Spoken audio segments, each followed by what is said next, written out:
IP address. IP address का पूरा नाम इंटरनेट प्रोटोकॉल एड्रेस होता है। आईपी एड्रेस एक न्यूमेरिक वैल्यू होती है। जब हम किसी कंप्यूटर में इंटरनेट का यूज़ करने के लिए उसे नेटवर्क से जोड़ते हैं तो उसे एक यूनिक नंबर दिया जाता है जिससे कि उस कंप्यूटर की पहचान हो सके। उस यूनिक नंबर को आईपी एड्रेस या इंटरनेट प्रोटोकॉल एड्रेस कहा जाता है। आईपी एड्रेस दो पार्ट में बटा रहता है, पहला होस्ट पार्ट और दूसरा लोकेशन एड्रेसिंग। आईपी एड्रेस के वर्ज़न की बात करी जाए तो ये दो वर्ज़न में बटा हुआ है, आईपी वर्ज़न 4 और आईपी वर्ज़न 6। बात करते हैं हम आईपी वर्ज़न 4 की। यह आईपी एड्रेस 32 बिट नंबर के होते हैं जो कि डेसिमल में होते हैं। आईपी एड्रेस 4 को सेंटर नंबर अथॉरिटी के द्वारा असाइन किया जाता है जिसे IANA यानी कि इंटरनेट असाइन नंबर अथॉरिटी के नाम से भी जानते हैं। आईना ने 1983 में इसे डेवलप किया। आईपी एड्रेस 4 4 ब्लॉक्स में बटा होता है जिसे डॉट सिंबल से अलग किया जाता है। हर ब्लॉक्स में 8 बिट होती हैं। वहीं बात करें आईपी वर्ज़न 6 की। IP version 6 address 128 bit number के होते हैं जो कि हेक्साडेसिमल में होता है। आईपी एड्रेस वर्ज़न 6 को इंटरनेट इंजीनियरिंग टास्क फोर्स द्वारा असाइन किया गया है। IETF ने 1999 में IPv6 को डेवलप किया। IPv6 8 ब्लॉक्स में बटा होता है जिसे कॉलन सिंबल से अलग किया जाता है। हर ब्लॉक्स में 16 बिट होती हैं। अब हम बात करते हैं आईपी वर्ज़न 4 की क्लास के बारे में।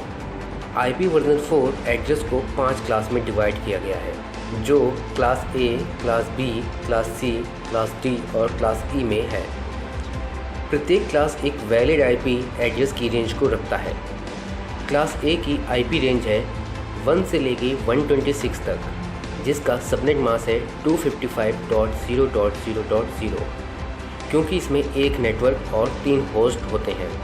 उसी तरह से क्लास B की रेंज 128 से लेके 191 तक है जिसका सबनेट मास्क 255.255.0.0 है क्योंकि इसमें 2 नेटवर्क और 2 होस्ट होते हैं। क्लास C की आईपी रेंज 192 से 223 तक होती है और इसमें 3 नेटवर्क और 1 होस्ट होता है यानी कि इसका सबनेट मास्क 255.255.255.0 होता है। क्लास D की आईपी रेंज 224 से लेकर 239 तक होती है। ये आईपी रेंज मल्टीकास्ट ग्रुप्स के लिए रिजर्व है। उसी तरह से क्लास E की जो हमारी आईपी रेंज है वो है 240 से लेके 254 तक और ये आईपी रिजर्व है हमारी रिसर्च और डेवलपमेंट पर्पस के लिए। ऊपर जो हमने आईपी रेंज बताई है उसमें हमारी कुछ आईपी रेंज मिस हैं जैसे कि 127 एंड 255। अब हम बताते हैं 127 जो आईपी रेंज है वो हमारे लूप बैक एड्रेस यानी कि लोकल होस्ट एड्रेस के लिए रिजर्व है और उसी तरह से 255 की जो हमारी रेंज है वो हमारी ब्रॉडकास्ट रेंज कहलाती है। अब हम बात करते हैं कि हमारी हर क्लास में नंबर ऑफ़ नेटवर्क्स और नंबर ऑफ़ एड्रेस कितने होंगे, साथ ही उनकी होस्ट बिट और नेटवर्क बिट कितनी होती है। क्लास A में हमारी 0 लीडिंग बिट यानी कि हायर बिट 0 होती है। इनकी नेटवर्क आईडी बिट 8 होती है, साथ ही होस्ट आईडी बिट 24 होती है। नंबर ऑफ़ नेटवर्क की बात करें तो 2 की पावर 7 यानी कि 128 हमारे पास नेटवर्क होते हैं और हर एक नेटवर्क में कितने एड्रेस होते हैं तो वो होते हैं हमारे पास 2 की पावर 24 यानी कि 16,777,216। क्लास B की बात करें तो इसकी हायर बिट यानी कि लीडिंग बिट होती है 1 एंड 0। इसमें नेटवर्क आईडी बिट होती है 16 एंड होस्ट आईडी बिट होती है 16। नंबर ऑफ़ नेटवर्क की बात करें तो 2 की पावर 24 यानी कि 16,384। इसके हर एक नेटवर्क के एड्रेस की बात करें तो 2 की पावर 16 होती है यानी कि 65,536। वहीं क्लास C की बात करें तो इसमें हमारी हायर बिट 1, 1 एंड 0 होती है जिसमें कि नेटवर्क बिट 24 होती है और होस्ट आईडी बिट 8 होती है। जिसमें नंबर ऑफ़ नेटवर्क हमारे पास 2 की पावर 21 होती है यानी कि लगभग 20,97,152 और हर नेटवर्क में एड्रेस की बात करें तो 2 की पावर 8 यानी कि 256 हमारे पास एड्रेस होते हैं। क्लास D की हायर बिट होती है हमारे पास 1, 1, 1 एंड 0। जिसकी नेटवर्क आईडी बिट ना ही डिफाइन की गई है, ना ही होस्ट आईडी बिट और ना ही नेटवर्क और ना ही हर नेटवर्क में कितने एड्रेस होंगे।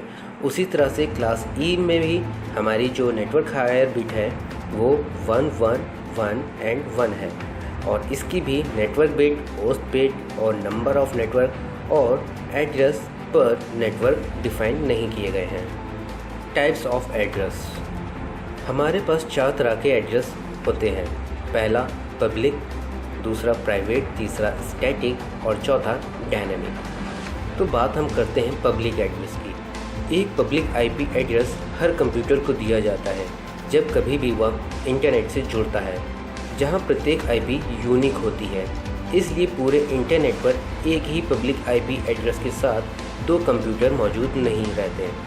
यह असाइन एड्रेसिंग कंप्यूटर के लिए एक दूसरे को ऑनलाइन और इंफॉर्मेशन के आदान प्रदान को संभव बनाती है। उपयोगकर्ता के पास कंप्यूटर को दिए गए आईपी एड्रेस पर कोई कंट्रोल नहीं होता है। पब्लिक आईपी एड्रेस को आईएसपी के द्वारा कंप्यूटर को प्रोवाइड किया जाता है जब भी कंप्यूटर इंटरनेट गेटवे से जुड़ता है। एक पब्लिक आईपी एड्रेस या तो स्टैटिक आईपी या फिर डायनेमिक आईपी हो सकता है। एक स्टैटिक पब्लिक आईपी एड्रेस नहीं बदलता है और इसका उपयोग मुख्य रूप से इंटरनेट पर वेब पेज या फिर सर्विसेज को होस्ट करने के लिए किया जाता है। अब हम चलते हैं प्राइवेट आईपी एड्रेस की ओर।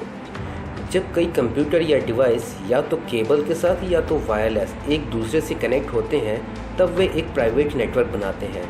इस नेटवर्क के अंदर प्रत्येक डिवाइस को फाइल और रिसोर्स को शेयर करने के लिए एक यूनिक आईपी एड्रेस असाइन किया जाता है।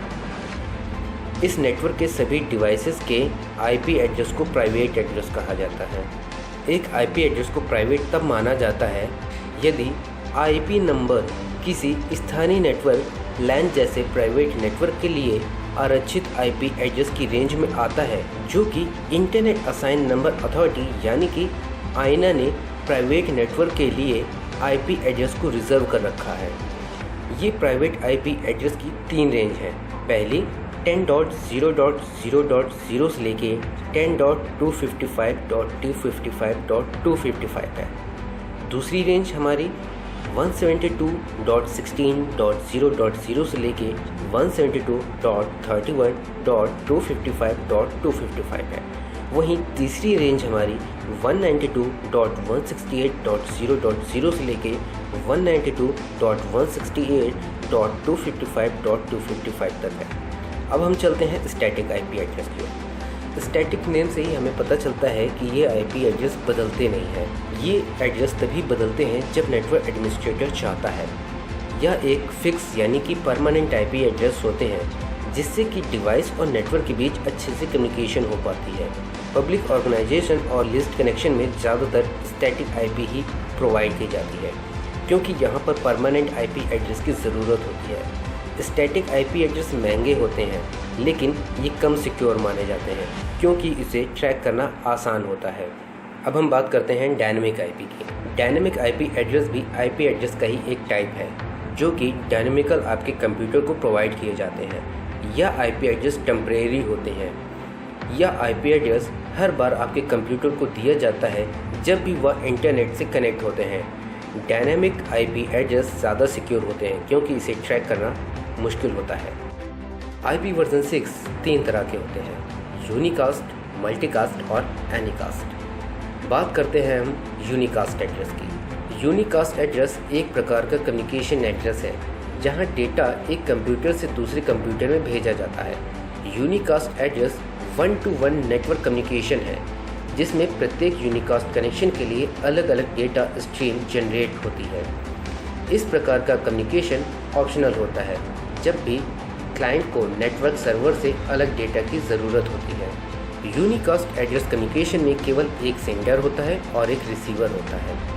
यूनिकास्ट एड्रेस कम्युनिकेशन के उदाहरण की बात करें तो वेबसाइट ब्राउजिंग, जिसमें वेब सर्वर हमारा सेंडर है एंड हमारा जो कंप्यूटर है वो रिसीवर है। उसी तरह से FTP सर्वर से एक फ़ाइल को लोड करना, जिसमें हमारा FTP सर्वर सेंडर है और हमारा कंप्यूटर रिसीवर है। अब चलते हैं मल्टीकास्ट की ओर। मल्टीकास्ट एड्रेस भी एक प्रकार का कम्युनिकेशन एड्रेस है, जहां नेटवर्क पर डिवाइस के ग्रुप के लिए मल्टीकास्ट ट्रैफिक को एडजस्ट किया जाता है। आईपी वर्जन 6 मल्टीकास्ट ट्रैफिक एक ग्रुप को सेंड करता है, जो केवल उस ग्रुप के मेंबर ही मल्टीकास्ट ट्रैफिक प्राप्त करते हैं। जो डिवाइस किसी विशेष मल्टीकास्ट ट्रैफिक में इंटरेस्ट रखते हैं, उन्हें ट्रैफिक प्राप्त करने के लिए उस मल्टीकास्ट ग्रुप में शामिल किया जाता है। आईपी वर्जन 6 मल्टीकास्ट ग्रुप की पहचान आईपी वर्जन 6 मल्टीकास्ट एड्रेस के द्वारा की जाती है। मल्टीकास्ट में सेंडर केवल डेटा की एक कॉपी ट्रांसमिट करता है जो उस ट्रैफिक में इंटरेस्ट रखते हैं। चलते हैं एनीकास्ट की ओर। एनीकास्ट भी एक प्रकार का आईपी वर्जन 6 नेटवर्क कम्युनिकेशन है, जिसमें किसी सोर्स से आईपी वर्जन 6 डेटाग्राम को ग्रुप सर्वर से निकटतम डिवाइसों में रूट किया जाता है, जो सेम सर्विस प्रोवाइड करते हैं, जिसमें प्रत्येक नोड को एनीकास्ट नेटवर्क एड्रेस के साथ कॉन्फ़िगर किया जाता है।